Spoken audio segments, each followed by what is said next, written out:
Okay, I think you should hear this because this is happening as we speak. A bat was here, and we came up here, and there was a paranormal conference, and there are several accounts of supernatural experiences now. You can hear and see. I heard those church bells ringing, and let me say this: everything that we have gone through with other topics that I think I've covered in previous posts, one lead after another has led me around through these regions in these areas. So I don't know if you're led. Here's the thing: when somebody rapes somebody, that is a crime. And it's not just being a Christian, it could happen to anyone of any faith. And to me, when people get into the topic about whether this is about religion, it's not true.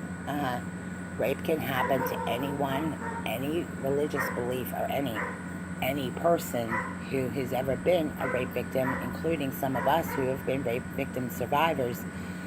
To me, when somebody uses any religious tactics of any kind, that is exactly what the battle is really about. It's about religion. And Jesus was not a religious man. So there in itself will clear up a lot of arguments, because if Jesus, who walked this earth, as long as you know that Jesus walked this earth, yes, he walked this earth, and he knew that he was going to be crucified for a crime he didn't commit by his own people. And the Bible states that he was cut off, not of his own. Now, this is going to take some time for some of us to understand, because there are several spiritual battles and levels of crimes. Here, this is the physical earth. This is physical science.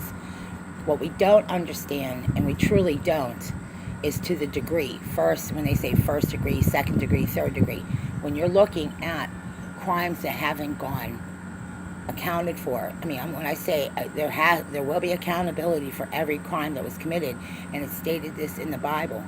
There are people who have not been allowed to have their case heard, or maybe haven't had an opportunity to share their experiences.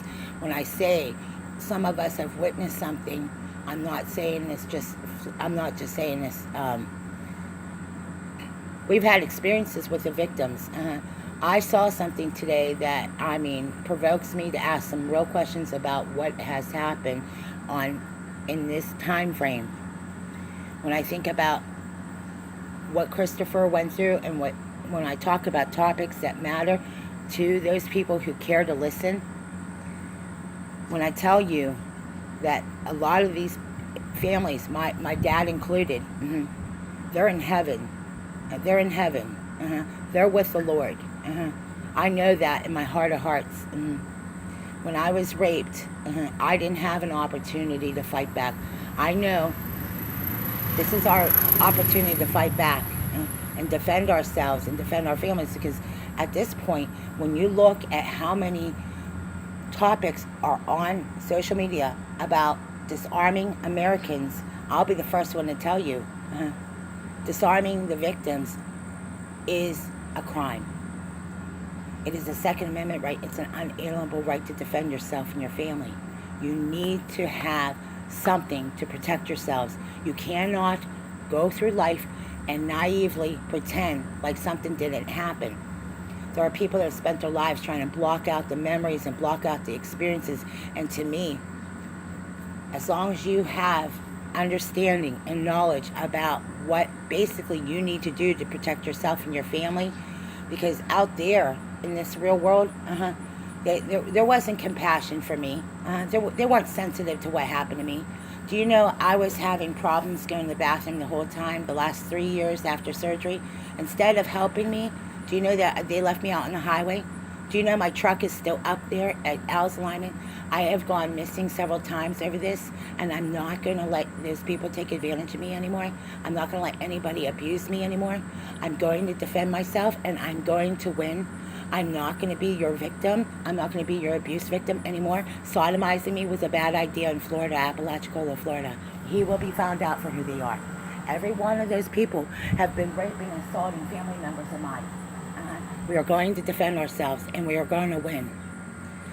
I'm not going to live my life looking back and saying to myself, at least I am not going to go to bed at night, every night, fearing for my life. I'm going to defend myself, and I'm going to defend my family. And at the end of the day, I'm not going to be their rape victim anymore.